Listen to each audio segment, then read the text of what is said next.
One day, Edward was in the shed where he lived with the other engines. They were all bigger than Edward and boasted about it. "The driver won't choose you again," said Gordon. "He wants strong engines like us."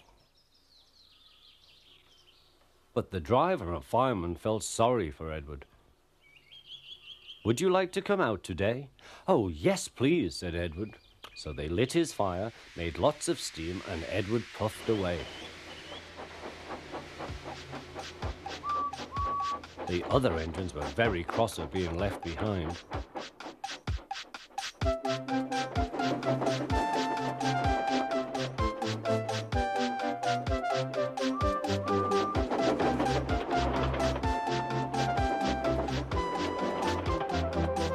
Edward worked hard all day. The coaches thought he was very kind, and the driver was very pleased.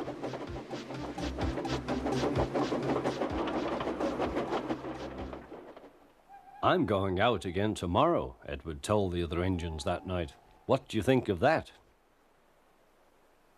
But he didn't hear what they thought, for he was so tired and happy that he fell asleep at once.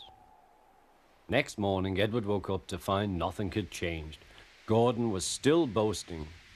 "You watch me, little Edward, as I rush through with the express. That will be a splendid sight for you. Goodbye, little Edward. Look out for me this afternoon."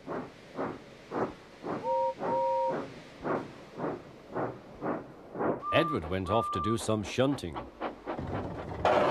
Edward liked shunting. It was fun playing with trucks. He would come up quietly and give them a push. Then he would stop and the silly trucks would go bump into each other. "Oh!" they cried. "Whatever is happening?"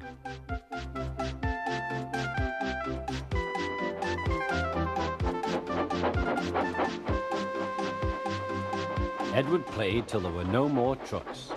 Then he stopped to rest. Presently he heard a whistle. Gordon was very cross. Instead of nice shining coaches, he was pulling a lot of very dirty trucks. "A goods train, a goods train, a goods train," he grumbled. "The shame of it, the shame of it, oh, the shame of it." Edward laughed and went to find some more trucks. Then there was trouble. "Gordon can't get up the hill," the porter called to Edward's driver. "Will you take Edward and push him, please?" They found Gordon halfway up and very cross. His driver and fireman were talking to him severely. "You're not trying." "I can't do it," said Gordon. "The noisy trucks hold an engine back so." Edward's driver came up. "We've come to push." "No use at all," said Gordon. "You wait and see," replied Edward's driver. They brought the train back to the bottom of the hill.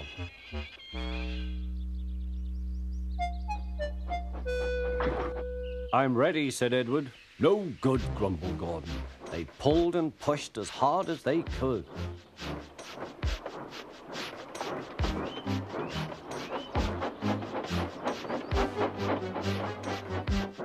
"I can't do it, I can't do it, I can't do it," puffed Gordon. "I will do it, I will do it, I will do it," puffed Edward.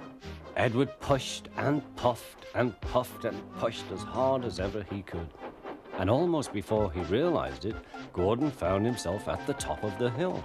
"I've done it, I've done it, I've done it," he said proudly. He forgot all about Edward and didn't wait to say thank you. Edward was left out of breath and far behind. He ran on to the next station, and there he found that the driver and fireman were very pleased with him. The fireman gave him a nice long drink, and the driver said, "I'll get out my paint tomorrow and give you a beautiful coat of blue with red stripes. Then you will be the smartest engine in the shed."